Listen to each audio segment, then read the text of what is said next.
It's a whole new world for fans of Disney's Aladdin when the classic animated film hits 4K Ultra HD for the first time, as well as the 2019 live-action version. How do these films stand up on the high-definition format, and are they worth picking up this Tuesday? I'll be going over the picture and audio quality of both films as well as cover options.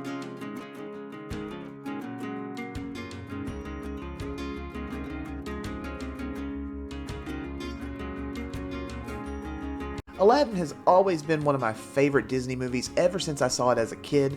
It's probably in my top 5 for sure, and I think it's just a classic film that you can watch over and over again.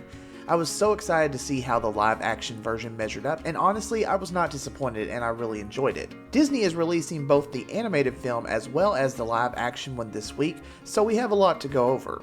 Let's start with the original film. Now, I've never been completely blown away by traditional animation on 4K, so I didn't exactly have high hopes for this one, but I really did like the picture quality on this release.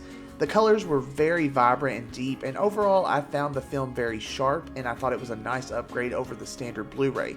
I will dare say that I think this looks the best out of the Disney animated classics so far on 4K. I would give this one a solid 8 in terms of video quality. Now, as for audio, well, this is a Disney release and we all know that means a low sound. This release was no surprise there, and I had to turn the volume up quite a bit. I didn't really notice too much use of surrounds or overheads, but honestly I didn't expect it with this being an older release. I did think the music sounded nice though, very clear, even though it was a low volume. I'll give this one a 4 for quality. I've certainly heard worse, but this isn't the greatest either. Now let's go over the live action version, which is releasing for the very first time. I did see this one in theaters a few months back, and I really liked what they did with it. I know there was a ton of controversy about Will Smith's Genie, and while I'll agree that his performance is nowhere near what Robin Williams gave us, he really wasn't that bad. I said it when I first saw it, and I'll say it again, did anyone else find it strange to hear Will Smith actually sing? I mean, yes, you're used to hearing him rap, but I can't recall ever having heard him sing. It was just somewhat jarring, and it'd take me out of the scenes at times. Now, he wasn't a bad singer at all, it was just strange to hear this. Video quality on this release is nice. It was very crisp and clear, and I thought it had some nice shadow detail. I did not think this was as vibrant as it could be, and I found the picture to be somewhat muted actually. There was some really nice colors in the Friend Like Me scene as well as the Prince Ali scene, but overall I was underwhelmed at how little the HDR was used when it came to the colors. I'll give this one a 6, but I do think it had some very nice crisp scenes and attention to detail.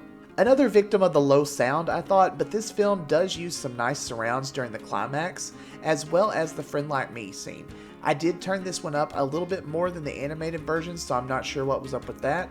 I did think the song sounded nice and clear, which was something I thought suffered in the theater, but that may have just been my own theater experience.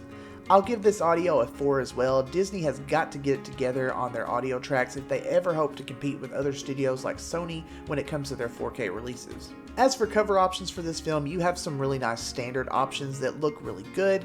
I did like the clip art that they used on the animated version just because you never know how they're going to make them look these days, but I thought it stayed true to the character design. Best Buy comes through with 2 very nice looking steelbooks that I really liked. They're simple designs, but I absolutely love what they do with the Disney films on their steelbooks. So now for the big question, are these worth the buy this week? For me, yes, very much so. I enjoy these movies a lot, and I think they're a nice addition. I especially love the look of the animated film on this format, and I think it's great to add to my collection. Now, one thing to keep in mind is that Disney Plus is coming in a little over 2 months, and I think both films will be available on there, so if you want to hold out a little bit or you just like to stream movies, you may want to wait. With Disney bringing us the majority of its collection on their streaming service, they're going to have to up the game when it comes to releases to give us a reason to actually go out and buy the physical copies. So there you have it, my thoughts on this release. I hope it helped your decision a little. There are a ton of films released this week, so stay tuned for other reviews, and thanks again for watching.